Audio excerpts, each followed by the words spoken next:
बिस्मिल्लाहिर्रहमानिर्रहीम। अस्सलाम वालेकुम दोस्तों, उम्मीद करता हूँ आप बिल्कुल ठीक ठाक होंगे। दोस्तों आज है 12 फरवरी सन 2023 और दिन है इतवार का। आज की जो 3 से 4 न्यूज़ हैं वो मैं आपके साथ शेयर कर रहा हूँ। और ओमान के अंदर जो इसराइल मिराज है उसकी छुट्टी के हवाले से ऐलान किया गया है, और ये छुट्टी सरकारी सतह पर और अवामी सतह पर पब्लिक तौर पर भी होगी। और ये छुट्टी जो है वो होगी 19 फरवरी सन 2023 और दिन इतवार को। इसके साथ ही ओमान कस्टम ने कुछ जो ममनू सिगरेट थे उसको भी पकड़ा है। जो स्मगल किए जा रहे थे उसको पकड़ा, और कानूनी कार्रवाई जो है उसके खिलाफ की जाएगी जो लोग भी इस काम में मुलव्वस थे।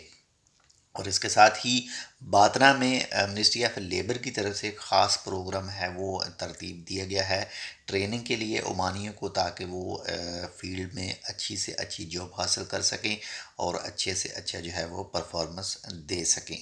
और इसके साथ ही जो ओमान कंज्यूमर प्रोटेक्शन अथॉरिटी है उसकी तरफ से भी एक जो एक्सपायर डेट थी, यानी जो खजूरें थी वो एक्सपायर उसकी डेट हो चुकी थी, तो एक जगह पर छापा मारा गया और वहाँ से वो कुछ जो डब्बे थे वो भी पकड़े गए हैं जो एक्सपायर हो चुकी थी। तो ये 2 से 3 न्यूज़ थी आज की। बाकी अगर आपके जहन में कोई भी सवाल हो तो आप वीडियो पर कमेंट कर सकते हैं, इंशाल्लाह आपको उसकी रिप्लाई जो है वो दी जाएगी। अपना भी ख्याल रखिएगा और आपके जो साथ अटैच हैं उनका भी लाजमी ख्याल रखिएगा।